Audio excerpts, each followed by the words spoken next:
നമസ്കാരമുണ്ട്. ഇന്ന് എനിക്ക് ആദ്യമായിട്ടൊരു സന്തോഷ വാർത്ത നിങ്ങളോട് പറയാനുണ്ട്. എൻ്റെ ചാനൽ മോണിറ്റൈസേഷനായി എന്നുള്ള സന്തോഷ വാർത്തയാണ്. ഫുള്ളല്ല കേട്ടോ, ഹാഫ് മോണിറ്റൈസേഷനായി എന്നുള്ള സന്തോഷ വാർത്തയാണ് നിങ്ങളോട് എല്ലാവരോടും പറയാനുള്ളത്. എന്നെ സപ്പോർട്ട് ചെയ്ത് ഇതുവരെ സപ്പോർട്ട് ചെയ്ത എൻ്റെ എല്ലാ കൂട്ടുകാരോടും ഒരുപാട് നന്ദിയുണ്ട് കേട്ടോ. ഒരുപാട് എല്ലാവരോടും ഒരുപാട് സ്നേഹവും സന്തോഷവും അറിയിക്കുകയാണ് ഞാൻ. അപ്പോൾ ഇന്നത്തെ ചെമ്മന്തിപ്പൂവിൻ്റെ കഥയിലേക്ക് കടക്കാം. ഇന്നത്തേന്ന് വെച്ചാൽ 2-3 ദിവസമായി ഞാൻ വീഡിയോ മുടങ്ങി കിടക്കാം. ഇന്ന് എല്ലാവരും എന്നോട് ക്ഷമിക്കണം. അപ്പോൾ ചെമ്മന്തിപ്പൂവിൻ്റെ 2-3 ദിവസത്തെ എപ്പിസോഡിൻ്റെ കഥയാണ് ഞാൻ ചുരുക്കി പറയാൻ പോണത്. ശ്രുതിയുടെ അച്ഛൻ മരിച്ചു എന്നുള്ള വാർത്ത ഇളയച്ചൻ വന്നിട്ട് ചന്ദ്രോദയത്തിൽ വന്ന് പറഞ്ഞു. പക്ഷേ അത് വിശ്വസിക്കാത്ത രണ്ടുപേരുണ്ട്, സച്ചി രേവതിയും. ബാക്കി എല്ലാവരും അത് വിശ്വസിച്ച് ആകെ ഷോക്കായിട്ട് തന്നെ ഇരിക്കുന്നത്. അപ്പോൾ എന്നാലും ശ്രുതിനെ വിട്ടുകൊടുക്കില്ല, ശ്രുതിക്കുള്ള പണി കൊടുക്കണം എന്ന് വിചാരിച്ചിട്ട് തന്നെയാണ് ഇരിക്കുന്നത്. അപ്പോൾ അച്ഛൻ മരിച്ച സ്ഥിതിക്ക് ശ്രുതിക്ക് കർമ്മങ്ങൾ ചെയ്യണമല്ലോ. അപ്പോൾ കർമ്മങ്ങൾ ചെയ്യാൻ വേണ്ടി തിരുമേനിയൊക്കെ ഏർപ്പാടാക്കുകയാണ്. പക്ഷേ ആ കർമ്മങ്ങൾ 16 ദിവസം ചെയ്യേണ്ടതിന് പകരം അത് 41 ദിവസമാക്കിയിട്ട് നീട്ടുകയാണ് സച്ചി രേവതിയും കൂടിയിട്ട്. അത്രയും നല്ലതാണെന്ന് പറയണം. അപ്പോൾ കർമ്മങ്ങൾ ചെയ്യാൻ വന്ന ആളോട് ചോദിക്കുമ്പോൾ അദ്ദേഹവും പറയാണ് വളരെ നല്ല കാര്യമാണ്, ഇത്രയും ദിവസം നീട്ടുകയാണെങ്കിൽ അത്രയും അദ്ദേഹത്തിന് അവന് നല്ലതാണെന്നൊക്കെ പറയണം.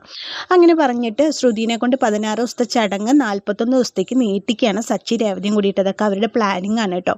അത് കഴിഞ്ഞ് ശ്രുതിനെ കൊണ്ട് ബലി ഇടിച്ചു കൊണ്ടുവന്ന് മുറ്റത്ത് വെച്ചു. അപ്പോൾ സച്ചി രേവതിയും പറയേണ്ടത്, കണ്ടില്ല രേവതി, ഇല്ലാത്ത അച്ഛന് വേണ്ടി അവൾ ബലികർമ്മങ്ങൾ ചെയ്യണം പറയുമ്പോൾ ആദ്യം അച്ഛൻ്റെ പേരുന്നാളെന്ന് ചോദിക്കുമ്പോൾ ശ്രുതിയുടെ ഒറിജിനൽ അച്ഛൻ്റെ പേരുന്നാളാണ് പറയുന്നത്. അപ്പോൾ രവീന്ദ്രൻ പറയേണ്ടത്, മോളെ ഇതല്ലല്ലോ മോള് പറഞ്ഞായിരുന്ന വേറെ പേരാണല്ലോ എന്ന് പറയുമ്പോൾ ശ്രുതി പറയേണ്ടത്, സോറി അങ്കിൾ, ഞാൻ പെട്ടെന്ന് ഓർക്കാതെ പറഞ്ഞതാണ്. എന്നിട്ട് മുത്തശ്ശൻ്റെ പേരുന്നാളും പറഞ്ഞതാണ്. എന്നിട്ട് ശരിക്കും വേറെ ഏതോ ഒരു പേരുന്നാളും ഉണ്ടാക്കി പറയണുണ്ട് കേട്ടോ. അങ്ങനെ ബലിയൊക്കെ കഴിഞ്ഞ് കാക്കയ്ക്ക് പിണ്ടച്ചോറ് കാക്കയ്ക്ക് കൊത്താൻ വേണ്ടി കൊണ്ടുവച്ചു. പക്ഷെ കാക്കയൊന്നും വരുന്നില്ല. ആ സമയത്ത് ചന്ദ്രമതി പറയേണ്ട, ഒരൊറ്റ കാക്കയെ പോലും കാണാനില്ലല്ലോ എന്ന് പറയുമ്പോൾ രേവതി സച്ചി ഇങ്ങനെ നോക്കണ്ട. അപ്പോൾ രേവതി പറയുകയാണ്, ശരിയാ കാക്കയൊന്നും കാണാനില്ല പറയുമ്പോൾ സച്ചി പറയുന്നുണ്ട്, അതേ ആള് മലേഷ്യയിലല്ലേ മരിച്ചത്, അപ്പം മലേഷ്യയിൽ നിന്ന് കാക്കകൾ എത്തണ്ടേ, സമയം പിടിക്കും എന്നൊക്കെ പറയുമ്പോൾ ചന്ദ്രമതി പറയും, ആസ്ഥാനത്താണോടാ തമാശ പറയണം, ഈ സമയത്തെങ്കിലും നീ ഒന്നും മിണ്ടാതിരിക്കുക പറഞ്ഞിട്ട് സച്ചിനെ വഴക്ക് പറയുന്നുണ്ട് കേട്ടോ. അങ്ങനെ ബലിയിടലൊക്കെ കഴിഞ്ഞു. ശ്രുതിയാകെ പെട്ടിരിക്കണം, 41 ദിവസം ബലിയിടണം എന്നുള്ള കാര്യം. അപ്പോൾ ശ്രുതി വിചാരിക്കുന്നുണ്ട് എങ്ങനെയെങ്കിലും ഇത് തടയണം, 41 ദിവസം ബലിയിട എനിക്ക് വയ്യാന്ന് വിചാരിച്ച് ശ്രുതി ഇങ്ങനെ ഇരിക്കുന്നുണ്ട് കേട്ടോ. അങ്ങനെ ബലിയിടലൊക്കെ കഴിഞ്ഞിട്ട് എല്ലാവരും കൂടി ഹോളിലെല്ലാം കഴിഞ്ഞിട്ട് ഇരിക്കുന്ന സമയത്ത് സംസാരിക്കുന്നുണ്ട്. നല്ല രീതിക്ക് തന്നെ ചടങ്ങുകളൊക്കെ നടത്തണം എന്നൊക്കെ പറയുന്നുണ്ട്. അപ്പോൾ ആത്മാവിന് നിത്യശാന്തി കിട്ടാൻ വേണ്ടിയിട്ട് ശ്രുതിയുടെ അച്ഛൻ്റെ ചിതാഭസ്മം പുഴയിൽ ഒഴുക്കണം എന്ന് പറയുന്നുണ്ട്. ശ്രുതിയുടെ അച്ഛൻ്റെ ഒരു ഫോട്ടോ ഉണ്ടോ ശ്രുതി കയ്യിൽ വയ്ക്കുമ്പോൾ ശ്രുതി ഇല്ല പറയുന്നുണ്ട്. അപ്പോൾ നിൻ്റെ അച്ഛൻ്റെ ഒരു ഫോട്ടോ പോലും ഇല്ലേ കയ്യിൽ വയ്ക്കുമ്പോൾ? ഇല്ല, അതൊക്കെ ഫോണിൽ നിന്ന് പോയി എന്ന് പറയുന്നുണ്ട്. അപ്പം രേവതി പറയും, എൻ്റെ വീട്ടിലൊക്കെ അച്ഛൻ്റെ ഫോട്ടോ വെച്ചിട്ട് 2 നേരം വിളക്ക് കത്തിക്കാറുണ്ട് എന്നൊക്കെ പറയുന്നുണ്ട്. അപ്പം അങ്ങനെ ചന്ദ്രമതി പറയണം, ശ്രുതി മോളെ എന്തായാലും ശരി, നിൻ്റെ അച്ഛൻ്റെ ഒരു ഫോട്ടോ വേണം, പിന്നെ ചിതാഭസ്മം പുഴയിൽ ഒഴുക്കണം, നമ്മൾ അതൊക്കെ അതേതായിട്ടുള്ള കർമ്മങ്ങളായിട്ട് തന്നെ ചെയ്യണം എന്ന് പറയണം. അപ്പോൾ സച്ചി പറയണത് ശരിയാണ് പറയുമ്പോൾ സച്ചിയാണ് ഈ ഓപ്ഷനുകളൊക്കെ ഫസ്റ്റ് ഇടണത്. ഇങ്ങനെ ഫോട്ടോ വെക്കണം, ചിതാഭസ്മം ഒഴുക്കണം എന്നൊക്കെ പറയുമ്പോൾ അതെല്ലാം ചന്ദ്രമതി അംഗീകരിക്കുകയാണ്. അപ്പോൾ രവീന്ദ്രനും രേവതിയും കൂടി പറയണം, എന്തായാലും സച്ചി പറയണതെല്ലാം ഇപ്പം ചന്ദ്രമതി അംഗീകരിക്കുന്നുണ്ട് എന്നൊക്കെ അവർ പറയണം. അത് കഴിഞ്ഞിട്ട് ശ്രുതി പറയണ, അച്ഛൻ്റെ ഫോട്ടോ ഒന്നും ഇല്ല പറയുമ്പോൾ അത് സാരമില്ല, അത് ഇളയച്ചനോട് പറഞ്ഞ ഇളയച്ചൻ കൊണ്ടുവന്ന് തരില്ലേ എന്ന് ചോദിക്കണം. എന്നിട്ട് ഇളയച്ചനെ വിളിക്കുക. അപ്പോൾ സച്ചി പറയണ, ഇളയച്ചനെ വിളിക്കുക, ഇളയച്ചൻ കൊണ്ടുവന്ന് തരില്ലോ എന്ന് പറയുമ്പോൾ അതിന് അദ്ദേഹം ഇവിടെ ഇല്ലല്ലോ മംഗലാപുരത്തല്ലേ പറയുമ്പോൾ അത് സാരില്ല, വീഡിയോ കോൾ ചെയ്യുമെന്ന് പറയണ സച്ചി. അപ്പോൾ ചന്ദ്രമതി പറയണ, ശരിയാ മോളെ വീഡിയോ കോൾ ചെയ്യുമെന്ന് പറഞ്ഞിട്ട് സച്ചി പറഞ്ഞതിനെ പിന്താങ്ങാണ്. അപ്പോൾ രേവതി പറയും, സച്ചിയേട്ടാ അതേ വീണ്ടും നിങ്ങളെ പിന്താങ്ങണ്ടല്ലോ അമ്മ എന്നൊക്കെ പറയണം. അങ്ങനെ ശ്രുതി എല്ലാവരുടെയും മുമ്പിൽ വെച്ചിട്ട് നിസ്സഹായിയായിട്ട് നമ്മുടെ ബീരാനിക്കാനെ വീഡിയോ കോൾ ചെയ്യേണ്ട അവസ്ഥ വരികയാണ്. ശ്രുതിക്ക് ഭയങ്കര ടെൻഷനുണ്ട്, ഏതാ അവസ്ഥയിൽ ഏതാന്നൊന്നും അറിയില്ല. അങ്ങനെ ബീരാനിക്കാനെ വീഡിയോ കോൾ ചെയ്യുന്ന സമയത്ത് 2-3 പ്രാവശ്യം വിളിച്ചിട്ടും ബീരാൻ ഫോൺ എടുക്കണില്ല. അപ്പോൾ ശ്രുതി പറയണ, ഇളയച്ച ഫോൺ എടുക്കണില്ല, തിരക്കാൻ തോന്നുന്നു പറയുമ്പോൾ സച്ചി രേവതി പറയണം, അതൊന്നും സാരില്ല, വിളിക്കുക ഒന്നും കൂടി പറയണം. അങ്ങനെ വിളിക്കുമ്പോൾ റിങ് ചെയ്യുമ്പോൾ ഇളയച്ചൻ, അതായത് ബീരാൻ ഇറച്ചി വിട്ടാണ്. അപ്പോൾ അദ്ദേഹം നോക്കുമ്പോൾ ഫോൺ റിങ് അടിക്കേണ്ട ശ്രുതിയാണ്. ഇവളെന്തിനാ എന്നെ വിളിക്കാൻ, അടുത്ത കുരുക്കായിട്ടുണ്ടോ, ഇപ്പോൾ വിളിക്കുമ്പോൾ അവൾ വീട്ടിലായിരിക്കും, എല്ലാവരും ഉണ്ടാവുമോ, ഞാൻ എങ്ങനെ ഇറച്ചി വെട്ടണ വേഷത്തിൽ ഫോൺ എടുക്കും, വീഡിയോ കോളാണല്ലോ വിളിക്കണത് എന്നൊക്കെ വിചാരിച്ചിട്ട് എന്തായാലും ഇത്തിരി സ്റ്റാൻഡേർഡ് ആവാമെന്നൊക്കെ വിചാരിച്ചിട്ട് മുടിയൊക്കെ ശരിയാക്കി ഒരു കൂളിംഗ് ഗ്ലാസ് ഒക്കെ വെച്ചിട്ട് അങ്ങനെ വീഡിയോ കോൾ എടുക്കുമ്പോൾ എന്താ ശ്രുതി മോളെ ചോദിക്കുമ്പോൾ ഇളയച്ചൻ എവിടെ ചോദിക്കുമ്പോൾ ഞാനേ കുറച്ച് മട്ടൻ മേടിക്കാൻ വേണ്ടി വന്നതാണ്. അപ്പോൾ ബാക്ക്ഗ്രൗണ്ടൊക്കെ ഇങ്ങനെ ചിക്കനും അതും ഇതൊക്കെയാണ് കാണിക്കുന്നത്. അപ്പോൾ പറയും, ഞാൻ ഇത്തിരി മട്ടൻ മേടിക്കാൻ വേണ്ടി വന്നതാന്നൊക്കെ പറയണം.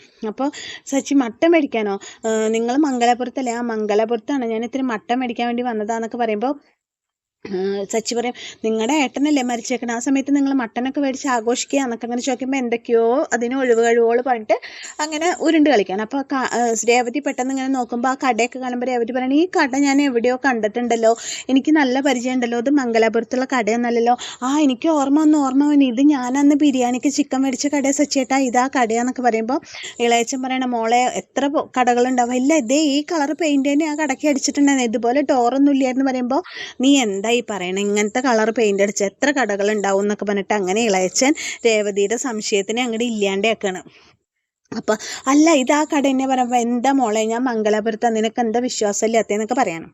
അതൊക്കെ കഴിഞ്ഞിട്ട് ഇങ്ങനെ ശ്രുതിയോട് ചോദിക്കുക എന്താ ശ്രുതി വിളിച്ചത്, എന്താ മോളെ വിളിച്ചത് ചോദിക്കുമ്പോൾ പറയും ഇളയച്ച എനിക്ക് അച്ഛൻ്റെ ഫോട്ടോ ഒന്ന് തരണം എന്ന് പറയുമ്പോൾ അച്ഛൻ്റെ ഫോട്ടോ ഇപ്പം ഇളയച്ചൻ്റെ കയ്യിൽ ഇല്ലല്ലോ അല്ലേ ചോദിക്കുകയാണ്. അപ്പോൾ സച്ചി പറയണം അങ്ങനെ തന്നെ ചോദിക്കുന്നേ ഇല്ലല്ലോ അല്ലേ എന്ന്, അപ്പോഴല്ലേ തരാതിരിക്കുള്ളൂ എന്ന് പറയണം. അപ്പോൾ ഇളയച്ചൻ പറയണം ഇല്ല മോളെ എൻ്റെ ഫോൺ കേടുമ്പോൾ അതിൽ ഫോട്ടോകളൊക്കെ പോയി പറയുമ്പോൾ ചന്ദ്രമതി പറയണം എന്ത് വന്നാലും ശരി ശ്രുതിയുടെ അച്ഛൻ്റെ ഒരു ഫോട്ടോയും അദ്ദേഹത്തിൻ്റെ ചിതാഭസ്മം കൂടി കൊണ്ടുവരണം, അതിൻ്റേതായിട്ടുള്ള രീതിയിൽ തന്നെ നമുക്കത് ചെയ്യണം എന്നൊക്കെ പറയുമ്പോൾ ഈശ്വര ഇതൊക്കെ ഇനിയിപ്പോൾ ഞാൻ എവിടുന്ന് കൊണ്ടുവരാനാന്ന് വിചാരിക്കാണ് ബീരാനിക്ക. അപ്പോൾ ബീരാനിക്ക അങ്ങനെ ചോദിക്കുകയാണ് കൊണ്ടുവരണം, എൻ്റെ കയ്യിൽ ഫോട്ടോ ഇല്ലല്ലോ, എന്തായാലും നിർബന്ധമായിട്ട് ഞങ്ങൾക്ക് കിട്ടിയേ പറ്റാതെ എങ്ങനെയെങ്കിലും ഇളയച്ച് സംഘടിപ്പിച്ച് തന്നാൽ മതി എന്ന് പറയാണ് ചന്ദ്രമതി. അപ്പോൾ ബീരാനിക്ക ആലോചിച്ച് എന്നിട്ട് പറയണം ശരി ഓക്കെ ഞാൻ എങ്ങനെയെങ്കിലും അത് ഞാൻ അങ്ങോട്ട് എത്തിക്കാം, ഫോട്ടോയും ചിതാഭസ്മല്ലേ വേണ്ടു, ഓക്കെ എത്തിക്കാന്ന് പറയണം. പക്ഷേ സച്ചിക്ക് രേവതിക്ക് നല്ല സംശയമായിട്ടാണ് കേട്ടോ അവരെ വീഡിയോ കോൾ നോക്കുന്നത്, അവരുടെ മനസ്സിൽ സംശയം ബലപ്പെട്ടുകൊണ്ട് വരികയാണ്. അങ്ങനെ സംസാരിച്ചിട്ട് പറയുന്നത് ശരി നിങ്ങൾക്ക് ഫോട്ടോയും ചിതാഭസ്മം എത്തിക്കല്ലേ വേണ്ടി, വേറെ വിശേഷമൊന്നുമില്ലല്ലോ, എനിക്ക് ഇത്തിരി തിരക്കുണ്ട് ഞാൻ വെക്കട്ടെ ചെക്കണം. അപ്പോൾ ശ്രുതി ശരി ഇളയച്ച പറയണം. അപ്പോൾ അവരോട് ഇളയച്ചൻ പറയണം ഞാൻ വീണ്ടും പറയാം എൻ്റെ മോൾക്ക് ഇനി അച്ഛനും അമ്മയും ആരും ഇല്ല, നിങ്ങൾ മാത്രമേ ഉള്ളൂ, അവളെ നിങ്ങൾ നന്നായി നോക്കണം എന്നൊക്കെ പറയുമ്പോൾ ചന്ദ്രമതി പറയണം ഞങ്ങൾ അവളെ പൊന്നുപോലെ നോക്കിക്കോളാം എന്നൊക്കെ പറയണം. അങ്ങനെ തികഞ്ഞ ഓസ്കാർ അഭിനയം കാഴ്ചവെച്ചിട്ട് അങ്ങനെ ബീരാൻ ഫോൺ വെക്കുകയാണ്. ഫോൺ വെച്ചിട്ട് ഫോൺ എടുത്തൊരു ഏറിയാണ് തോറ്റു ഞാൻ, ഇതിൽ നിന്ന് രക്ഷപ്പെടാൻ ഒരു മാർഗ്ഗമില്ലല്ലോ, ഇതൊക്കെ മീര ഒറ്റ കാരണം ഇനി അവളെ വിളിച്ചിട്ട് വേണം 4 ചീത്ത പറയാനൊക്കെ പറഞ്ഞിട്ട് അങ്ങനെ ബീരാൻ മീരയെ വിളിക്കാൻ തുടങ്ങണം. അപ്പോൾ ശ്രുതിയാണെങ്കിലോ രക്ഷപ്പെട്ട ഭാവത്തിൽ ഇങ്ങനെ നിൽക്കുകയാണ് കേട്ടോ. അത് കഴിഞ്ഞ് റൂമിലെത്തിയ ശ്രുതി ഇങ്ങനെ വിചാരിക്കാൻ എന്തായാലും ബീരാനൊക്കെ തകർത്ത് ഒരു സംശയത്തിന് ഇട കൊടുക്കാതെ എല്ലാം സെറ്റാക്കിയിട്ടുണ്ട് ആള്, എന്തായാലും മീരയെ ഒന്ന് വിളിച്ചു നോക്കാന്ന് പറയുന്ന സമയത്ത് മീരേനെ വിളിക്കുമ്പോൾ മീര പറയണ ശ്രുതി ബീരാനിക്കനെ വീഡിയോ കോൾ ചെയ്തായിരുന്നില്ല, എന്നെ വിളിച്ചിട്ടുണ്ടായിരുന്നു, അദ്ദേഹം എന്നെ വന്ന് കണ്ടിരുന്നു, എല്ലാം സംസാരിച്ചു എന്നൊക്കെ പറയണം. തൽക്കാലം രക്ഷപ്പെട്ടു, അദ്ദേഹം നന്നായിട്ട് തന്നെ സംസാരിച്ച് മീര എന്നൊക്കെ പറയണം. എന്തായാലും നീ അർജൻറ്റായിട്ട് എൻ്റെ വീട്ടിലേക്കൊന്ന് വരണം പറയുമ്പോൾ ഞാനും അച്ഛൻ മരിച്ചു പുറത്തേക്ക് ഇറങ്ങാൻ പറ്റില്ല എന്ന് ഈ മണ്ടന്മാരൊക്കെ വിശ്വസിച്ചിരിക്കല്ലോ, ഇതിൻ്റെ ഇടയിൽ നിന്ന് ഞാൻ എങ്ങനെ പുറത്തേക്ക് ഇറങ്ങിയിട്ട് വരും ചോദിക്കുമ്പോൾ അതൊന്നും എനിക്ക് അറിയേണ്ട ആവശ്യമില്ല, ബീരാനൊക്കെ വീട്ടിലേക്ക് വരാമെന്ന് പറഞ്ഞിട്ട് നീ വന്നേ പറ്റൂ എന്ന് പറഞ്ഞിട്ട് അങ്ങനെ മീര പറയണം. അപ്പോൾ ശ്രുതി ഞാൻ നോക്കട്ടെ ഞാൻ വരാമെന്ന് പറഞ്ഞിട്ട് മീരയോട് സംസാരിച്ചിട്ടുണ്ട്. ശ്രുതി ഇങ്ങനെ കട്ടിലുമ ആലോചിച്ചിരിക്കുന്ന സമയത്ത് സച്ചി രേവതിയും കൂടി വന്നിട്ട് പറയണം ഏകദേശം ഒക്കെ ഓക്കെ ആയില്ലേ പാർലമെൻറ്റെത്തി ചോദിക്കാണ് സച്ചി. അതെന്താ നീ അങ്ങനെ ചോദിച്ചാൽ പറയുമ്പോൾ ഏകദേശം എല്ലാം വിചാരിച്ച പോലെ വന്നൂലേ, നാടകങ്ങളൊക്കെ കറക്റ്റായിട്ട് നടക്കേണ്ട, ഒന്നും ഇതുവരെ പൊളിഞ്ഞിട്ടൊന്നുമില്ല, നിങ്ങൾ നന്നായിട്ട് തന്നെ അഭിനയിക്കണം എന്നൊക്കെ പറയുമ്പോൾ എന്താ നീ ഇങ്ങനെയൊക്കെ പറയണേ, എനിക്കൊന്നും മനസ്സിലാവില്ല, നീ എന്തിനാ എന്നോട് ഇങ്ങനെയൊക്കെ സംസാരിക്കണതൊക്കെയാണ്. അല്ല എനിക്ക് ഇളയച്ചനെ വിളിച്ച് സംസാരിച്ചതും അച്ഛൻ മരിച്ചതും എല്ലാം എന്തായാലും നിങ്ങളുടെ പ്ലാനിങ് ഒക്കെ സൂപ്പറായി നടക്കുന്നുണ്ട് എന്നൊക്കെ പറയുമ്പോൾ നീ എന്തിനാ എന്നെ ഇങ്ങനെ എൻ്റെ പിന്നാലെ അങ്ങനെ നടന്നിട്ട് എന്നെ ഇതാക്കണം എന്നൊക്കെ ചോദിക്കുമ്പോൾ പെട്ടെന്ന് ചന്ദ്രമതി അങ്ങോട്ട് കയറി വരികയാണ്. എന്താ ചോദിക്കുമ്പോൾ നോക്കാം എൻ്റെ കേട്ടില്ലേ, എൻ്റെ അച്ഛൻ മരിച്ചിരിക്കുമ്പോൾ ഇവർ പറയണ കേട്ടില്ലേ ഞാൻ അഭിനയിക്കുകയാണ് അങ്ങനെയാണ് ഇങ്ങനെയാണ് എന്നൊക്കെ പറയണ കേട്ടില്ലേ, ഇവരെന്തിനാ ഈ അവസ്ഥയിൽ എന്നെ ഇങ്ങനെ വിഷമിപ്പിക്കാൻ നിൽക്കണമെന്നൊക്കെ ചോദിക്കുകയാണ്. അപ്പം ചന്ദ്രമതി പറയും ഈ സമയത്ത് അവളുടെ കൂടെ എല്ലാവരും കൂടി നിൽക്കേണ്ടതാ, നിൽക്കണോ ഇല്ല, അവൾ ഉപദ്രവിക്കാതെങ്കിലും ഇരുന്നൂടെ നിങ്ങൾക്ക് എന്നൊക്കെ ചോദിച്ചിട്ട് സച്ചിനും രവതിനും ചിത്തു പറഞ്ഞു അയ്യോ അതിന് ഞങ്ങളൊന്നും പറഞ്ഞില്ല അമ്മയെ പറയാണ് സച്ചിൻ പറഞ്ഞില്ല, എനിക്കറിയാം നിങ്ങൾ എന്തൊക്കെ പറയണ്ടാവുന്നു, ഈ സമയത്തെങ്കിലും അവളൊന്ന് വെറുതെ വിടുക എന്നൊക്കെ പറയണം. ആൻറ്റി എനിക്കൊന്ന് പുറത്ത് പോകണം, പാർലറിൽ പോകണം, എത്ര ദിവസം എന്ന് വെച്ചാൽ വീട്ടിലടച്ചിരിക്കുക പറയുമ്പോൾ അയ്യോ മോളെ അങ്ങനെ പോകാൻ പാടില്ല, അച്ഛൻ മരിച്ചിട്ട് എത്ര ദിവസമല്ലേ ആയിട്ടുള്ള പുറത്തേക്ക് പോകാൻ പാടില്ല പറയുമ്പോൾ മരിച്ചവർ മരിച്ചു ഇനി തിരിച്ചു വരില്ലല്ലോ ആൻറ്റി, എനിക്ക് എന്തായാലും അർജൻറ്റായിട്ടൊന്ന് പോകണം, ഞാനൊന്ന് ഫ്രഷ് ആവട്ടെ കേട്ടോ പണ്ട് ചന്ദ്രമതിയുടെ മറുപടിക്ക് കാത്തു നിൽക്കാതെ ശ്രുതി പോവാണ്. അപ്പോൾ ചന്ദ്രമതി അയ്യോ മോളെ എന്ന് വിളിക്കുമ്പോഴേക്കും ശ്രുതി പോയി ഫ്രഷ് ആവാൻ വേണ്ടിയിട്ട്. അപ്പോൾ സച്ചി രവതി പറയണ കണ്ടില്ലേ പറലെട്ടി പുറത്തേക്ക് പോണത് കണ്ടില്ലേ, ഇപ്പം തന്നെ മനസ്സിലാക്കി കൂടെ അവൾക്ക് അവളുടെ അച്ഛൻ മരിച്ചതിൽ വലിയ വിഷമമൊന്നുമില്ല എന്നൊക്കെ പറയുമ്പോൾ ഇനി ഞാനൊരു കാര്യം പറയാം, നിങ്ങളെ രണ്ടാളെ അവളെ വിഷമിപ്പിക്കാൻ വേണ്ടിയിട്ട് അവൾ ഇരിക്കണ ഭാഗത്തെ ഏരിയയിലേക്ക് കണ്ടുവരുത് എന്നൊക്കെ പറഞ്ഞിട്ട് സച്ചിക്ക് രവതിക്കും വാണിങ് കൊടുത്തിട്ട് ചന്ദ്രമതി അവിടെ നിന്ന് പോവാണ്. പക്ഷേ ശ്രുതി പാർലറേട്ടത്തി ഇവിടേക്കാന്ന് പറഞ്ഞിട്ട് പാർലറിക്കാന്ന് പറഞ്ഞിട്ട് പോണത് വേറെ എവിടേക്കല്ല മീരയുടെ വീട്ടിലേക്കാണ്. മീരയുടെ വീട്ടിൽ ചെന്നിട്ട് സംസാരിച്ചിരിക്കുന്ന സമയത്ത് ബീരാനിക്ക അവിടെ ഉണ്ട്. ബീരാനിക്ക മീരോട് പറയുന്നുണ്ട്, നീ ഒറ്റൊരുത്തി കാരണം അതൊക്കെ സംഭവിച്ചെന്നൊക്കെ പറയുമ്പോഴാണ് ശ്രുതി പറഞ്ഞത്, അയ്യോ സാറ് വന്നോ, ഞാൻ ലേറ്റായോ എന്നൊക്കെ സാറോ കഴിഞ്ഞില്ലേ നിൻ്റെ അഭിനയം, മതിയായില്ലേ നിനക്ക് എന്നെ വെറുതെ വിട്ടുവിടെങ്കിലും, എനിക്കൊരു ജീവിതമുള്ള കാര്യം നീ മറന്നോ എന്നൊക്കെ ചോദിക്കുമ്പോൾ എങ്ങനെ വെറുതെ വിടാനാ, ഇനി കുറച്ചും കൂടി കാര്യങ്ങളുണ്ട്, ഫോട്ടോയും ചിതാഭസ്മം കൂടി ഞങ്ങളുടെ വീട്ടിലെത്തണ്ടേ ചോദിക്കാണ് ശ്രുതി. ഫോട്ടോയും ചിതാഭസ്മം, നിൻ്റെ ഇല്ലാത്ത അച്ഛൻ്റെ ഫോട്ടോ ഞാൻ എവിടെ നിന്ന് ഉണ്ടാക്കാനാ, ചിതാഭസ്മം എവിടെ നിന്ന് ഉണ്ടാക്കാനാ? അപ്പോൾ പറയാണ് ശ്രുതി പറയാണ്, അതൊന്നും കുഴപ്പമില്ല, ഞാൻ അമ്മോട് ചോദിച്ചിട്ട് അച്ഛൻ്റെ ഒരു ഫോട്ടോ സംഘടിപ്പിക്കാം. പിന്നെ ചിതാഭസ്മം കുറച്ച് കരിയിൽ എന്തെങ്കിലുമൊക്കെ കൂട്ടി കത്തിച്ചിട്ട് അതിൻ്റെ ഭസ്മം എടുത്തിട്ട് ഒരു പാത്രത്തിലിട്ടിട്ട് അടച്ച് കെട്ടിയാൽ മതി, അപ്പോൾ ചിതാഭസ്മം എന്ന് പറയും. അമ്പടി ഭയങ്കര, നിനക്ക് ഇത്രയൊക്കെ ഫ്രോഡ് തരം നിൻ്റെ കയ്യിലുണ്ടല്ലേ എന്നൊക്കെ ചോദിക്കാണ് ബീരാനിക്ക. ഞാൻ എന്താ ഇപ്രാവശ്യമെങ്കിലും നിങ്ങൾ എൻ്റെ കൂടെ നിൽക്കണം പറയുമ്പോൾ ബീരാനിക്ക പറയും, എനിക്ക് പറ്റില്ല, മതിയായി എനിക്ക്, ഇത് എന്തൊരു അഭിനയം, ടെൻഷൻ അടിച്ച് മനുഷ്യൻ്റെ ജീവിതം കലങ്ങി തുടങ്ങി, ഏത് നേരത്തെ പിടിവരികയെന്നറിയില്ല എന്നൊക്കെ പറയുമ്പോൾ പറയാണ്, എനിക്കറിയാം നിങ്ങളുടെ ബുദ്ധിമുട്ട്, പക്ഷേ ഞാനിത് ചെയ്തില്ല എന്നുണ്ടെങ്കിൽ എൻ്റെ കള്ളത്തരങ്ങളൊക്കെ അവരറിഞ്ഞാൽ എനിക്ക് ശ്രുതിയെ നഷ്ടപ്പെടും, എന്നെ അവരവിടുന്ന് പുറത്താക്കും, ഒരു ജീവിതം നശിച്ചത്, ഞാൻ ശ്രുതിയെ നഷ്ടപ്പെട്ടാൽ ഇനി എനിക്കത് താങ്ങാൻ പറ്റില്ല, ഞാൻ ആത്മഹത്യ ചെയ്യും എന്നൊക്കെ പറഞ്ഞിട്ട് ശ്രുതി അവിടെ നിന്ന് കരയണ കാണുമ്പോൾ ബീരാൻ്റെ മനസ്സലിയാണ്. അപ്പോൾ ബീരാൻ പറയണം, മതി കരയണ്ട, ഇപ്രാവശ്യം കൂടി ഞാൻ ചെയ്യുള്ളൂ കേട്ടോ, ഇനി ഞാൻ ചെയ്യില്ല, ഇനി എന്നെ ഒന്നിനും നിർബന്ധിക്കുന്നത് ഇല്ല സാർ, ഇത് ലാസ്റ്റ് തവണയാണെന്നൊക്കെ പറയാണ്. ശരി ഇപ്രാവശ്യം കൂടി ഞാൻ അഭിനയിക്കാം, സെൻറ്റി അല്ലേ ഞാൻ അഭിനയിച്ച് തകർത്തോളാം, ബാലേട്ടനിലത്തെ ലാലേട്ടൻ്റെ റോൾ എടുക്കാം എന്നൊക്കെ അങ്ങനെ പറഞ്ഞിട്ട് ബീരാൻ അവിടെ നിന്ന് പോവാണ്. പോകുമ്പോൾ മീര പറയണ ശ്രുതിയോട്, പാവമുണ്ട് ശ്രുതി എന്ന് പറയുമ്പോൾ, എന്ത് പാവം, നീ ഒന്നും മിണ്ടാതിരുന്നേ, ഞാൻ അമ്മേനെ വിളിച്ചിട്ട് അച്ഛൻ്റെ ഒരു ഫോട്ടോ സംഘടിപ്പിക്കാൻ പറയട്ടെ എന്ന് പറഞ്ഞിട്ട് ശ്രുതി അങ്ങനെ അമ്മേനെ വിളിക്കുകയാണ്. അങ്ങനെ അതൊക്കെ കഴിഞ്ഞ് ശ്രുതി തിരിച്ച് വീട്ടിലെത്തി. കുറച്ച് കഴിയുമ്പോൾ ശ്രുതി വന്നിട്ട് ശ്രുതിനെ കൂട്ടി വന്നിട്ട് പറയും, അമ്മയെ 41 ദിവസത്തെ ബലികർമ്മങ്ങൾക്ക് നാളെ തിരുമേനിയോട് വരേണ്ട പറഞ്ഞാൽ, ശ്രുതിക്ക് നല്ല പനിയുണ്ട്, പനിക്കുമ്പോൾ എങ്ങനെ കുളിക്കാതെ ബലി ചെയ്യാൻ ആൻറ്റി, അതുകൊണ്ട് എനിക്ക് പറ്റില്ല എന്ന് പറയുമ്പോൾ പറയണ, പനിയോ, അതൊന്നും മുടക്കാൻ പറ്റില്ല എന്ന് പറയണം, പക്ഷേ എനിക്ക് തീരെ വയ്യ ആൻറ്റി എന്ന് പറയുമ്പോൾ ചന്ദ്രമതി വന്നിട്ട് ശ്രുതിനെ തൊട്ട് നോക്കിയിട്ട് പറയണം, നിനക്ക് പനിക്കണമെന്നില്ലല്ലോ, ഉള്ളിൽ നല്ല വിറയലുണ്ട് ആൻറ്റി പറയണം, അപ്പോൾ അത് ഡോക്ടറെ കണ്ട് മരുന്ന് കഴിച്ചാൽ മാറിക്കോളൂ, ഒന്നും മുടക്കാൻ പറ്റില്ല എന്ന് പറയണം. അപ്പോൾ ശ്രുതിക്ക് വയ്യാത്തതുകൊണ്ടല്ലേ അമ്മേ, മാറട്ടെ എന്ന് പറയുമ്പോൾ ഇതൊക്കെ കേട്ടിട്ട് സച്ചി അവിടെ ഫാൻ നേരാക്കുന്നുണ്ട്. അപ്പോൾ സച്ചി പറയാണ്, ഒരിക്കലും മുടക്കാൻ പറ്റില്ല, ബലികർമ്മങ്ങൾ മുടക്കാൻ പാടില്ല. അപ്പോൾ ഇത് കേട്ട് വന്നിട്ടുള്ള രേവതി പറയണ, ശരിയാ, എനിക്കറിയണ ഒരു ചേച്ചിയെ ബലികർമ്മങ്ങളെ മുടക്കിയിട്ട് ആ ചേച്ചിക്ക് വയ്യാതെ ആ ചേച്ചിയുടെ അമ്മായിമ്മയ്ക്ക് എന്നൊക്കെ പറയുമ്പോൾ ചന്ദ്രമതി പറയണം, മതി നീ നിർത്ത്, എന്ത് വന്നാലും ശ്രുതി 41 ദിവസത്തെ വ്രതം എടുക്കും ചെയ്യും, ബലികർമ്മങ്ങൾ ചെയ്യും പറയണം. അങ്ങനെ ശ്രുതിനെ ആ ബലികർമ്മങ്ങളിൽ നിന്ന് രക്ഷപ്പെടാതെ വീണ്ടും കുടുക്കി ഇടുകയാണ് കേട്ടോ ചന്ദ്രമതി. അങ്ങനെ ഇവർ സംസാരിച്ചിരിക്കുന്ന സമയത്ത് പെട്ടെന്ന് ശ്രീകാന്ത് വർഷം കൂടി ഇങ്ങോട്ട് വരികയാണ്. വന്നിട്ട് ഞങ്ങൾക്കൊരു കാര്യം പറയാണ്ട് പറയുമ്പോൾ എന്താ ചോദിക്കും പറയണം, അതെ നിങ്ങൾക്ക് ആർക്കെങ്കിലും നാളത്തെ ദിവസത്തിൻ്റെ പ്രത്യേകത അറിയണവരുണ്ടെങ്കിൽ പറയണമെന്ന് പറയണം. അപ്പോൾ ശ്രുതി ഇങ്ങനെ ആലോചിച്ചിട്ട് പറയാണ്, അപ്പോൾ ഒരു മിനിറ്റ് ഞാൻ അച്ഛനെയും കൂടി വിളിക്കട്ടെ എന്ന് പറയണം ശ്രീകാന്ത്. അച്ഛാ വിളിക്കുമ്പോൾ രവീന്ദ്രൻ മുകളിലിരുന്ന് പേപ്പർ വായിക്കണം, എന്താണ് ചോദിക്കുമ്പോൾ ഒന്ന് ഇറങ്ങി വാ അച്ഛാ, ഒരു കാര്യം പറയാണ്ട് പറയണം. അങ്ങനെ രവീന്ദ്രൻ താഴത്തേക്ക് ഇറങ്ങി വരികയാണ്. ഇറങ്ങി വന്നിട്ടാണ് ചോദിക്കുന്നത് നാളത്തെ ദിവസത്തിൻ്റെ പ്രത്യേകത അറിയാൻ ചോദിക്കുമ്പോൾ ശ്രുതി പറയണം, അറിയാം, നാളെ ലോക കോഴിമുട്ട ദിനം പറയുമ്പോൾ മണ്ടൻ പറയാണ് സച്ചി. അപ്പോൾ നിങ്ങൾക്ക് ആർക്കറിയില്ല, ആർക്കും ഓർമ്മയില്ല എന്ന് ചോദിക്കുമ്പോൾ രേവതി പറയണം, എനിക്കറിയാം, നാളെ നിങ്ങളുടെ രണ്ടുപേരുടെയും വെഡിങ് ആനിവേഴ്സറി അല്ലേ, ഞാൻ നിങ്ങളുടെ പേരിൽ അമ്പലത്തിൽ പൂജയ്ക്കൊക്കെ കൊടുത്തിട്ടുണ്ട് പറയുമ്പോൾ കറക്റ്റ് രേവതിയെങ്കിലും ഓർത്ത് വെച്ചുല്ലോ എന്ന് പറയണം.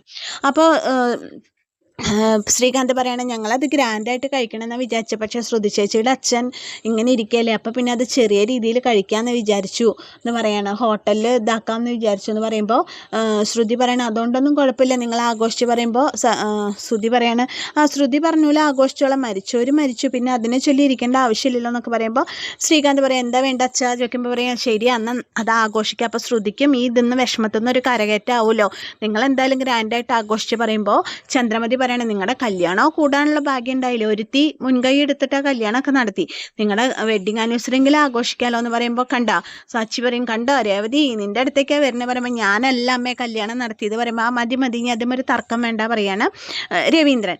അപ്പം അങ്ങനെ ശ്രീകാന്തിൻ്റെയും വർഷയുടെയും വെഡിങ് ആനിവേഴ്സറി പിറ്റേ ദിവസം അടിപൊളിയായിട്ട് ഹോട്ടലിൽ വെച്ചിട്ട് നടത്താനുള്ള തീരുമാനങ്ങളൊക്കെ എടുത്തു. അപ്പോൾ എല്ലാവരെയും വിളിക്കണം എന്ന് പറയുമ്പോൾ പറയണം, ആരെ വിളിച്ചില്ലല്ലോ ഒരാളെ മറക്കരുത് പറയണ രവീന്ദ്രൻ, എനിക്കറിയാം അച്ഛമ്മേനല്ലേ, വിളിക്കുക അച്ഛാന്നൊക്കെ പറയണം. അങ്ങനെ അവർ രണ്ടുപേരുടെയും പരിപാടികൾ ഗ്രാൻഡായിട്ട് നടത്താൻ എല്ലാവരും ക്ഷണിച്ച്, എല്ലാവരും വരണട്ടെന്ന് പറയുമ്പോൾ, നീ പ്രത്യേകം ക്ഷണിക്കണ വർഷേ, ഞങ്ങളൊക്കെ അങ്ങോട്ട് വരില്ലേ ചോദിക്കുകയാണ് രേവതി. അങ്ങനെ ശ്രീകാന്തിൻ്റെയും വർഷയുടെ വെഡിങ് ആനിവേഴ്സറി കേമായിട്ട് ആഘോഷിക്കാനുള്ള തീരുമാനമായി. അത് കഴിഞ്ഞ് ശ്രീകാന്ത് റെസ്റ്റോറൻറ്റിൽ വർക്ക് ചെയ്യുന്ന സമയത്ത് ശ്രീകാന്തിൻ്റെ ഓണറായിട്ടുള്ള പ്രിയ അവിടെ ഉണ്ട്.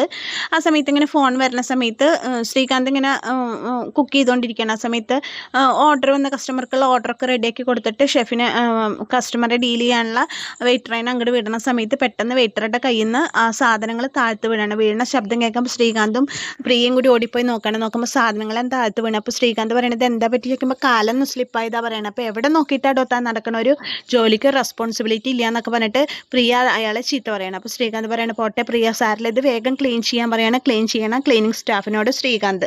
എന്നിട്ട് അങ്ങനെ ശ്രീകാന്ത് അകത്തേക്ക് പോവാണ്. അങ്ങനെ അത് ക്ലീൻ ചെയ്യുന്ന സമയത്ത് പ്രിയയ്ക്ക് പെട്ടെന്ന് ഫോൺ വന്നു.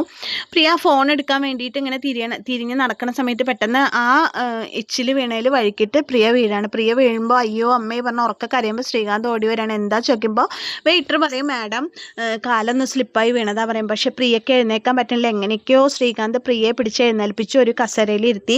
എനിക്ക് കാല് നിലത്ത് വെക്കാൻ പറ്റുന്നില്ല ശ്രീകാന്തെ പറയുമ്പോൾ ശരി നമുക്ക് ഡോക്ടറെ അടുത്ത് പോകാമെന്ന് പറഞ്ഞാൽ 2 അടി നടന്ന പ്രിയയ്ക്ക് പിന്നെ തീരെ നടക്കാൻ പറ്റുന്നില്ല. നടക്കാൻ പറ്റാതെ ശ്രീകാന്ത് ചോദിക്കും ഇനിയിപ്പോൾ എന്താ ചോദിക്കുമ്പോൾ എനിക്ക് കാല് നിലത്ത് വെക്കാൻ വയ്യ ശ്രീകാന്തെ പറയുമ്പോൾ ശ്രീകാന്ത് പറയണേ ശരി പ്രിയനെ ഞാൻ എടുക്കാമെന്ന് പറഞ്ഞിട്ട് അങ്ങനെ ശ്രീകാന്ത് പ്രിയനെ 2 കൈയിലും കോരി എടുക്കുകയാണ്. കോരി എടുത്തിട്ട് ഹോസ്പിറ്റലിലേക്ക് കൊണ്ടുപോകാൻ വേണ്ടിയിട്ട് മുറ്റത്തേക്ക് ഇറങ്ങുന്ന സമയത്താണ് കറക്റ്റ് ടൈമിൽ ശ്രീകാന്തിനെ കാണാൻ വേണ്ടിയിട്ട് ആര് വരണു, നമ്മുടെ വർഷ ഓട്ടോയിൽ വന്ന് ഇറങ്ങണം. വർഷ ഓട്ടോയിൽ വന്ന് ഇറങ്ങുമ്പോൾ കാണുന്ന കാഴ്ച സ്വന്തം ഭർത്താവ് ഒരു പെണ്ണിനെ കയ്യിൽ ഇങ്ങനെ കോരി എടുത്തിട്ട് മുറ്റത്തേക്ക് ഇറങ്ങുന്ന കാഴ്ചയാണ് കണ്ടത്. അത് കാണുന്നതോടുകൂടി വർഷയ്ക്ക് നിയന്ത്രണം വിടാണ്. വർഷ ആകെ ഷോക്കായിട്ട് നിൽക്കുകയാണ്. ശ്രീകാന്തും വർഷയെ കണ്ട ആ ഒരു അവസ്ഥയിൽ ആകെ ഷോക്കായിട്ട് നിൽക്കുകയാണ് കേട്ടോ. അങ്ങനെ ഇത് കണ്ടപ്പോൾ തന്നെ വർഷ പിന്നെ ഒന്നും മിണ്ടാതെ തിരിച്ച് അവൾ വന്ന ഓട്ടോയിൽ തന്നെ തിരിച്ചു പോകാൻ തുടങ്ങുമ്പോൾ ശ്രീകാന്ത് നിൽക്ക് വർഷയെ വിളിക്കുമ്പോൾ പറയുന്നുണ്ട് ശ്രീകാന്ത് ഇങ്ങനെ പ്രിയ ഒന്ന് വീണു, കാലിതായി ഹോസ്പിറ്റലിലേക്ക് കൊണ്ടുപോകാൻ തുടങ്ങുമ്പോൾ വർഷ ഒന്നും മിണ്ടാതെ ആ ഓട്ടോയിലേക്ക് തിരിഞ്ഞു കയറി പോവാണ് തുടങ്ങിയത്. അപ്പം ശ്രീകാന്ത് പ്രിയനെ വേഗം അവിടെ നിർത്തിയിട്ട് വർഷയെന്ന് വിളിച്ച് പിന്നാലെ പോയെങ്കിലും വർഷം മൈനിയില്ല. വർഷ ഓട്ടോയിൽ കയറിയിട്ട് തിരിച്ചു പോയി.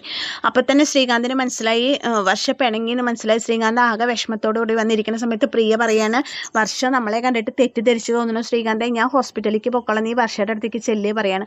വേണ്ട അതൊക്കെ ഞാൻ ഫോൺ വിളിച്ചിട്ട് അവളോട് സംസാരിച്ചോളാം, വാ നമുക്ക് ഹോസ്പിറ്റലിൽ പോകാൻ വേണ്ടി ശ്രീകാന്ത് വീണ്ടും പ്രിയയെ എടുത്തിട്ട് ഹോസ്പിറ്റലിലേക്ക് പോവാണ്. വർഷയ്ക്ക് ആ കാഴ്ച കണ്ടോടുകൂടി ആകെ ഷോക്കായ വർഷയെ പറ്റിയിട്ട് പിന്നെ ആർക്കും യാതൊരു വിവരവും കേട്ടോ. പിന്നെ ആ വർഷം മിസ്സിംഗ് ആണ്, എന്താ സംഭവിച്ചിരിക്കണമെന്ന് അറിയില്ല. പിന്നെ കാണിക്കുന്നത് വെഡ്ഡിങ് ആനിവേഴ്സറിയുടെ ഒരുക്കങ്ങളാണ്. ഒരുക്കങ്ങളെന്ന് വെച്ചാൽ വീട്ടിൽ ചന്ദ്രോദയത്തിൽ എല്ലാവരും ഒരുങ്ങാണ്. രേവതി സാരിയൊക്കെ ചുറ്റുന്നുണ്ട്. എല്ലാവരും വെഡിങ് ആനിവേഴ്സറിക്കുള്ള ഒരുക്കത്തിലാണെന്ന് ഞാൻ പറഞ്ഞല്ലോ. ഈ സമയത്ത് ശ്രീകാന്ത് ടെൻഷനായിട്ട് വർഷയുടെ ഫോണിലേക്ക് വിളിച്ചുകൊണ്ടിരിക്കുകയാണ്. വർഷ ഫോൺ എടുക്കണില്ല. കുറച്ച് കഴിയുമ്പോൾ വർഷയുടെ ഫോൺ സ്വിച്ച് ഓഫ് ആയിട്ട് കാണാണ്. രേവതി സാരി ഉടുക്കുന്നു. രേവതി സാരി ഉടുക്കുമ്പോൾ സച്ചി വന്നിട്ട് പറയുന്നത്, എൻ്റെ രേവതി നീ ഓരോ ദിവസം ചെല്ലുന്നോറും എല്ലാവർക്കും പ്രായം കൂടുക ചെയ്യുക, നീ പ്രായം കുറഞ്ഞ നല്ല സുന്ദരിയായിട്ട് ഇരിക്കണ്ടല്ലോ എന്നൊക്കെ പറയാണ്. അപ്പോൾ രേവതി പറയണം, എന്ത് കാര്യം സാധിക്കാൻ അങ്ങനെ പുകഴ്ത്തണ ചോദിക്കുമ്പോൾ പറയണം, ഞാനൊന്നും പറഞ്ഞില്ലേ, നിന്നെ പറഞ്ഞ എന്നെ വേണം തല്ലാന്നൊക്കെ പറഞ്ഞിട്ട് സച്ചി പറയാണ്, ഞാൻ പറഞ്ഞ് തിരിച്ചെടുത്തു, നീ കിളവിയാണ്, രൂപം ചെറുപ്പാണെങ്കിലും സംസാരം മുഴുവൻ കിളവികളുടെ എന്ന് പറഞ്ഞിട്ട് രേവതി ചൊടിപ്പിക്കണോ. പിന്നെ സച്ചേട്ടനെ കാണാൻ നല്ല ഭംഗി, സച്ചേട്ടൻ ഇതിലും പുറപ്പെട്ട ഇനിയും ഭംഗി ഉണ്ടാവും എന്നൊക്കെ പറയുമ്പോൾ ഇതെന്ത് കാര്യസത്തിനാ പറയുമ്പോൾ ഒന്നുമില്ല, നിങ്ങൾ കളവനാന്നൊക്കെ പറയണം, നിങ്ങളോട് പറഞ്ഞ എന്നെ വേണം തല്ലാന്നൊക്കെ പറഞ്ഞിട്ട് സാരി ശരിയാക്കുമ്പോൾ സാരി ശരിയാവണില്ല കേട്ടോ. അപ്പോൾ പറയണം, എന്താ അത് പ്ലേറ്റ് ശരിയാവാത്ത പറയുമ്പോൾ സച്ചി പറയും, കാട്ടാ ഞാൻ ശരിയാക്കി തരാൻ പറഞ്ഞിട്ട് സച്ചി പ്ലേറ്റൊക്കെ റെഡിയാക്കിയിട്ട് രേവതീനെ സുന്ദരി കുട്ടിയാക്കണം. കണ്ടാ സുന്ദരിയാവാൻ ഞാൻ തന്നെ വേണമെന്ന് പറയണം. നമുക്ക് എന്തായി ശ്രീകാന്ത് വർഷം ഒരുങ്ങിയൊന്ന് നോക്കാന്ന് പറഞ്ഞിട്ട് അവർ രണ്ടുപേരും കൂടി അങ്ങനെ ശ്രീകാന്തിനെ വർഷേനെ നോക്കാൻ വേണ്ടി ഹോളിലേക്ക് ഇറങ്ങുമ്പോൾ ശ്രീകാന്ത് ഇങ്ങനെ ആകെ ടെൻഷനായിട്ടിരിക്കണം. അപ്പോൾ ശ്രീകാന്തിനെ ചോദിക്കും, ശ്രീകാന്തേ നിങ്ങൾ ഒരുങ്ങിയില്ലേ, വർഷം എവിടെ ചോദിക്കുകയാണ്. അപ്പോൾ പറയാണ്, വർഷ ഡബ്ബിങ്ങിന് പോയി, ഇവിടെ ഇല്ല പറയുമ്പോൾ നീ വിളിക്കുക അവളോട് വരാൻ പറയുമ്പോൾ ഞാൻ വിളിച്ചിട്ട് ഫോൺ എടുക്കില്ല പറഞ്ഞു. സത്യം പറ ശ്രീകാന്ത് എന്തെങ്കിലും പ്രശ്നം ഉണ്ടോ എന്ന് ചോദിക്കാണ് രേവതി. അപ്പോൾ ശ്രീകാന്ത് ഇങ്ങനെ ഒന്നും പറയാൻ നിൽക്കും, പറ നിൻ്റെ മുഖം കാണുമ്പോൾ എന്തോ പ്രശ്നം ഉണ്ടല്ലോ, എന്താ പ്രശ്നം എന്ന് ചോദിക്കണം. അത് പിന്നെ ഏട്ടാ ഒരു കാര്യം ഉണ്ടായി എന്നൊക്കെ പറഞ്ഞിട്ട് ഇങ്ങനെ പ്രിയ വീണതും പ്രിയേനെ ഇങ്ങനെ കയ്യിൽ കോരിയെടുത്തതും ഹോസ്പിറ്റലിലേക്ക് കൊണ്ടുപോകാൻ വേണ്ടി വന്നപ്പോൾ വർഷം മുറ്റത്ത് വെച്ച് കണ്ടതും ഒന്നും മിണ്ടാതെ ഓട്ടോയിൽ കയറി പോയതൊക്കെ ശ്രീകാന്ത് ഇങ്ങനെ പറയുമ്പോൾ സച്ചി പറയണം, അതിനിപ്പോൾ എന്താ ആ കുട്ടിക്ക് വയ്യാണ്ട് ഇപ്പോൾ നീ ഒന്നും എടുത്തു എന്നല്ലേ ഉള്ളൂ, പക്ഷേ വർഷം അത് തെറ്റിദ്ധരിച്ചിട്ടുണ്ടാവും സച്ചേട്ടാ പറയണ രേവതി. സാരമില്ല, നമുക്ക് എങ്ങനെയെങ്കിലും വർഷനെ തിരിച്ചു കൊണ്ടുവരാം, വർഷനെ വിളിച്ചു നോക്കുക പറയുമ്പോൾ വിളിക്കുമ്പോൾ കിട്ടണില്ല സച്ചേട്ടാ, ഫോൺ സ്വിച്ച് ഓഫ് ആണ് പറയാം. അപ്പോൾ അവൾ സ്റ്റുഡിയോയിലുണ്ടാവും, ഞങ്ങളൊരു കാര്യം ചെയ്യാം, ഞങ്ങൾ വർഷനെ വിളിക്കാം സച്ചേട്ടാ, വർഷം ഇല്ലാണ്ട് ഈ പരിപാടിയായി ആകെ നാണക്കേടാവും, ഞാൻ എന്താ ചെയ്യേണ്ടതെന്ന് എനിക്ക് അറിയില്ല പറയാണ് ശ്രീകാന്ത്. നീ ടെൻഷനാവണ്ടാ, ഇതിപ്പോൾ ആരോടും പറയുമൊന്നും വേണ്ട ബഹളം ഉണ്ടാക്കിയിട്ട്, ഞാൻ രേവതിയും കൂടി പോയി വർഷയെ കൂട്ടിയിട്ട് വരാം, നീ എന്തായാലും അച്ഛനും അമ്മേനെയൊക്കെ കൂട്ടിയിട്ട് മണ്ഡപത്തിലേക്ക് ഹോട്ടലിലേക്ക് പോകാൻ നോക്കുമെന്ന് പറയാണ്. വർഷ എവിടെ പോയി തപ്പാനും സച്ചേട്ടാ വയ്ക്കുമ്പോൾ അതൊക്കെ ഞങ്ങൾ വർഷം കൊണ്ട് വരുള്ളൂ, ഇന്ന് എന്തായാലും വെഡിങ് ആനിവേഴ്സറി റിസപ്ഷൻ കൊള്ളാവില്ല, അത് പോരെ നിനക്കെന്ന് ചോദിക്കുകയാണ്. അങ്ങനെ ശ്രീകാന്തിനെ സമാധാനിപ്പിച്ചിട്ട് പറയണം, ആരോടും ഇപ്പോൾ തൽക്കാലം പറയണ്ട, ആര് ചോദിച്ചാലും വർഷം ഡബ്ബിങ്ങിന് പോയിക്കാന്ന് പറഞ്ഞാൽ മതി പറഞ്ഞിട്ട് അങ്ങനെ സച്ചി രേവതിയും കൂടി വർഷേനെ തപ്പി ഇറങ്ങുകയാണ്. ഈ സമയത്ത് ശ്രീകാന്ത് ഇങ്ങനെ ആകെ ടെൻഷനായിട്ടിരിക്കാൻ കേട്ടോ. അങ്ങനെ അവർ ഓഡിറ്റോറിയത്തിലെത്തിയിട്ട് എല്ലാവരും കൂടി ഓഡിറ്റോറിയത്തിലെത്തി. ശ്രീകാന്ത് നേരത്തെ എത്തി, ബാക്കി ചന്ദ്രമതിയും രവീന്ദ്രനും എല്ലാവരും കൂടി ഇങ്ങനെ ഓഡിറ്റോറിയത്തിലേക്ക് എത്തി. ഓഡിറ്റോറിയത്തിൻ്റെ വർക്കൊക്കെ കാണുമ്പോൾ ചന്ദ്രമതി പറയണ ശ്രുതി എല്ലാവരും ഉണ്ട്.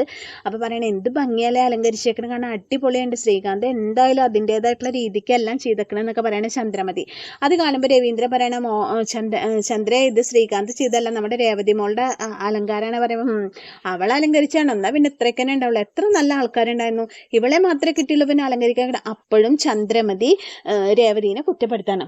അപ്പോൾ ശ്രീകാന്ത് അപ്പോൾ രവീന്ദ്രൻ പറയണ കണ്ടോ ആ സമയത്തും അവള് രേവതീനെ കുറ്റപ്പെടുത്താൻ അവൾക്ക് ഇതുള്ളൂ എന്നൊക്കെ പറയണം. പക്ഷേ അലങ്കാരം എന്തായാലും സ്റ്റേജ് മണ്ഡപം ഡെക്കറേഷനൊക്കെ അടിപൊളിയുണ്ട്. അപ്പോൾ ചന്ദ്രമതി പറയണ ബാമേ വാ എൻ്റെ കൂടെ സെൽഫി എടുക്കണമെങ്കിൽ വാ പറഞ്ഞിട്ട് ബാമയും ചന്ദ്രമതിയും കൂടി പോയിട്ട് സെൽഫി എടുക്കണം. അങ്ങനെ ഈ സമയത്ത് ശ്രീകാന്തിൻ്റെ അടുത്തേക്ക് സെൽഫി എടുത്തിട്ട് തീരുമ്പോൾ ശ്രീകാന്തിനെ കാണുമ്പോൾ ചന്ദ്രമതി ചെറിയാണ്, ശ്രീകാന്തെ വർഷം വന്നില്ലേ ചോദിക്കുമ്പോൾ വരും അമ്മ, അവൾ എന്ത് പണിയായി കാണിക്കണേ, അല്ലെങ്കിൽ നീ അവളെ നിലയ്ക്ക് നിർത്താനിട്ടാ, നീ കൺട്രോൾ ചെയ്ത് നിർത്തണമായിരുന്നു അവളെ എന്നൊക്കെ പറയുമ്പോൾ എന്താ അമ്മയെ പറയണേ നോക്കുമ്പോൾ അല്ലാതെ പിന്നെ വെഡിങ് ആനിവേഴ്സറി ആയിട്ട് ഇന്നുപോലെ അവൾ ഡബ്ബിങ്ങിന് പോയപ്പോഴോ അവൾക്ക് എത്രകൊണ്ട് ഉത്തരവാദിത്തം ഉണ്ട്, നീയാണ് അവൾക്ക് എല്ലാ സ്വാതന്ത്ര്യം കൊടുക്കണം, ഭർത്താക്കന്മാരെ ഭാര്യമാരെ വരച്ച് വരയിൽ നിർത്തണം പറയുമ്പോൾ രവീന്ദ്രൻ പറയണ എൻ്റെ ചന്ദ്രയെ നീ എന്താ ഈ പറയണേ, ഞാൻ പറഞ്ഞത് എന്തെങ്കിലും നീ കേൾക്കാറുണ്ടോ, നീ നിൻ്റെ ഇഷ്ടത്തിനല്ലേ ചെയ്യാറുള്ളൂ എന്നൊക്കെ ചോദിച്ചിട്ട് രവീന്ദ്രൻ ചന്ദ്രയെ കളിയാക്കാണ്. പക്ഷെ ശ്രീകാന്ത് ആകെ ടെൻഷനാണ്. ശ്രീകാന്ത് എന്നിട്ട് സച്ചിനെ രവതീനെ വിളിക്കുന്നുണ്ട്. അങ്ങനെ സച്ചി പറയാണ്, ശ്രീകാന്തിനെ ഫോൺ വിളിക്കുമ്പോൾ പറയാണ് ഞങ്ങൾ വർഷം കൊണ്ട് വരല്ലോ, നീ ടെൻഷൻ അടിക്കണ്ടെന്നൊക്കെ പറയണം. അത് കഴിഞ്ഞിട്ട് ഗസ്റ്റുകളൊക്കെ വന്നുകൊണ്ടിരിക്കുകയാണ്. ഇതിൻ്റെ ഇടയിൽ കൂടെ ചന്ദ്രമതി വീണ്ടും പോയി ചോദിക്കേണ്ട. അപ്പോൾ വർഷ വരും തന്നെ ശ്രീകാന്ത് പറയേണ്ടത്. അച്ഛമ്മ വന്നു. അച്ഛമ്മ വന്നിട്ട് ശ്രീകാന്തിനോട് ചോദിക്കേണ്ട മോനെ വർഷയുടെ ചോദിക്കുമ്പോൾ വർഷ ഡബ്ബിങ്ങിന് പോയി പറയുമ്പോൾ അച്ഛമ്മ ദേഷ്യപ്പെടേണ്ട. ഈ സമയത്താണ് അവൾ ഡബ്ബിങ്ങിന് പോയിക്കണം, ഇതിൻ്റെ വല്ല ആവശ്യമുണ്ട് അവൾക്ക്, ഇന്നെങ്കിലും അവൾക്ക് ഇരിക്കാമെന്ന് ചോദിക്കുമ്പോൾ എപ്പിസോഡല്ല അച്ഛമ്മയെ ഒഴിവാക്കാൻ പറ്റില്ല എന്നൊക്കെ പറയുമ്പോൾ അവൾ ഇങ്ങോട്ട് വരട്ടെ എന്ന് പറയാണ്. സച്ചി രവതിയോട് ചോദിക്കുമ്പോൾ അവർ ഗിഫ്റ്റ് മേടിക്കാൻ പോയിക്കാന്ന് പറയുമ്പോൾ ഈ സമയത്താണ് ഗിഫ്റ്റ് മേടിക്കാൻ പോകണം, അവരൊക്കെ ഇവിടെ വേണ്ട ആൾക്കാരല്ലേ, എന്തായാലും ഞാൻ ശരിയാക്കി കൊടുക്കണ്ട, അവരൊക്കെ ഇങ്ങോട്ട് വരട്ടെ പറഞ്ഞിട്ട് അങ്ങനെ ഇവരെല്ലാവരും കൂടി ഒരു ഭാഗത്ത് പോയിരിക്കുകയാണ്. ഈ സമയത്ത് വർഷയുടെ അമ്മയും അച്ഛനും മധുസൂദനും മഹിമയും കൂടി കയറി വരികയാണ്. അപ്പോൾ ഈ ഹോട്ടൽ കാണുമ്പോൾ മധുസൂദൻ പറയണത് ഇവിടെ വെച്ചിട്ടാണ് പരിപാടി, ഇവർക്കൊരു 5 സ്റ്റാർ ഹോട്ടലിൽ വെച്ച് നടത്തായിരുന്നില്ലേ, നമ്മുടെ നിലയും വലിയ ഇവർക്ക് അറിയണതല്ലേ എന്നൊക്കെ പറയുമ്പോൾ മഹിമ പറയണം ഇതൊന്നും ഇപ്പോൾ പറഞ്ഞിട്ട് കാര്യമില്ല, ഇതിനൊന്നും കാരണക്കാർ ഇവരൊന്നല്ല, നമ്മുടെ മോള് തന്നെയാണ്, മിണ്ടാതെ നമുക്ക് സന്തോഷമായിട്ട് ഇതിൽ പങ്കെടുക്കാമെന്നൊക്കെ പറഞ്ഞിട്ട് മധുസൂദനെയും കൂട്ടി മഹിമ അകത്തേക്ക് കയറണം. അകത്തേക്ക് കയറിയിട്ട് ശ്രീകാന്തിനെ വിഷ് ചെയ്യാണ്, ഹാപ്പി വെഡിങ് ആനിവേഴ്സറി മോനെ എന്നൊക്കെ പറഞ്ഞിട്ട് വിഷ് ചെയ്യുമ്പോൾ ശ്രീകാന്തിനോട് ചോദിക്കുകയാണ് വർഷ എവിടെ ചോദിക്കുമ്പോൾ വർഷ ഡബ്ബിങ്ങിന് പോയിക്കാന്ന് പറയുമ്പോൾ മധുസൂദനം പറയണം അവൾക്ക് ഇന്നും ഒഴിവാക്കാൻ പറ്റിയില്ലേ, ഞാൻ അവളോട് പറഞ്ഞത് ഈ ജോലിക്കൊന്നും പോകണ്ടെന്ന്, ഇതിൻ്റെ ഒന്നും ഒരു ആവശ്യമില്ല, അവൾക്ക് പറഞ്ഞാൽ കേൾക്കണ്ടേ, എനിക്ക് ഇഷ്ടമില്ല അവൾ ഈ ജോലിക്ക് പോകണ്ടെന്നൊക്കെ പറഞ്ഞിട്ട് മധുസൂദനെ ദേഷ്യപ്പെടുകയാണ്. ദേഷ്യപ്പെടുമ്പോൾ വരും അങ്കിൾ നിങ്ങളവിടെ ഇരിക്കുക, അവളിപ്പോൾ വരും എന്നൊക്കെ പറഞ്ഞിട്ട് ശ്രീകാന്ത് അവരെ സമാധാനിപ്പിക്കാൻ. ഇതൊക്കെ കാണുന്ന ശ്രുതിയും പറയാണ് എന്തൊക്കെയോ പ്രശ്നങ്ങളുണ്ട് ശ്രീകാന്ത്, എന്തൊക്കെയോ ടെൻഷനിലാണ് കേട്ടോ, നമ്മളോട് പറയണമെന്നുള്ളൂ, നമ്മളെ വിശ്വസിക്കുന്ന പോലെ എല്ലാവരും വിശ്വസിക്കണമെന്നില്ലല്ലോ. അങ്ങനെ വർഷയെ കാണാത്തതിൻ്റെ വിഭ്രാന്തിയിലാണ് എല്ലാവരും നിൽക്കുന്നത് കേട്ടോ. അങ്ങനെ മധുസൂദനനും മഹിമയും കൂടി കാണുമ്പോൾ ചന്ദ്രമതി ഓടിപ്പോയി സ്വീകരിക്കേണ്ട, മധുവേട്ട വായോ മഹിമയെ വായോ വന്നിരിക്കുക എന്നൊക്കെ പറയുമ്പോൾ രവീന്ദ്രനും ചെല്ലേണ്ട, നമസ്കാരം പറയേണ്ട. അപ്പോൾ വലിയ താല്പര്യമില്ലാത്ത പോലെ മധുസൂദനൊരു നമസ്കാരമൊക്കെ കൊടുക്കുന്നുണ്ട്. ഇവിടെ വെച്ചിട്ടാണ് നിങ്ങൾ പരിപാടി നടത്തുന്നത്, നിങ്ങൾക്കൊരു നല്ല 5 സ്റ്റാർ ഹോട്ടൽ എടുക്കായിരുന്നില്ലേ, ഞാൻ കൊടുക്കായിരുന്നല്ലോ ചിലവൊക്കെ എന്നൊക്കെ പറയുമ്പോൾ രവീന്ദ്രൻ അതിനെ എന്തോ പറയാണ്. പക്ഷേ രവീന്ദ്രനെ കളിയാക്കിയിട്ടാണ് മധുസൂദനൻ അവിടെ സംസാരിക്കുന്നത്. ഇത് മുഴുവൻ കേട്ടിട്ടാണ് രവീന്ദ്രൻ്റെ ആരിയ്ക്കണത് അമ്മ, രവീന്ദ്രൻ്റെ അമ്മ കലാവതി അമ്മ ഇരിക്കണത് ഇത് മുഴുവൻ കേട്ടിട്ടാണ്. ഇനി ബാക്കി ആ അമ്മയ്ക്ക് ദേഷ്യം വന്നിട്ട് എന്താ ഉണ്ടാവുക എന്നറിയില്ല. അപ്പോൾ ഇന്നത്തെ എപ്പിസോഡിൽ വർഷയെ കാണാനില്ലേ, വർഷ മിസ്സിങ് ആണ്, വർഷേനെ ഡബ്ബിങ് സ്റ്റുഡിയോയിൽ ഉണ്ടോ ഇല്ലേ, വർഷേനെ കൂട്ടിയിട്ട് വരുമോ, ശ്രീകാന്തിൻ്റെ വെഡിങ് ആനിവേഴ്സറി ഫംഗ്ഷൻ കൊളാവോ, എന്താ ഏതാ ഒന്നും അറിയില്ല, നമുക്ക് കാത്തിരുന്ന് കാണാം. അപ്പോൾ ഇതുവരെ എന്നെ സപ്പോർട്ട് ചെയ്ത എല്ലാ കൂട്ടുകാരോടും ഒരുപാട് നന്ദിയുണ്ട്. അപ്പോൾ എല്ലാവർക്കും താങ്ക് യു. നാളത്തെ എപ്പിസോഡായിട്ട് വീണ്ടും വരാം. അപ്പോൾ എല്ലാവർക്കും താങ്ക് യു.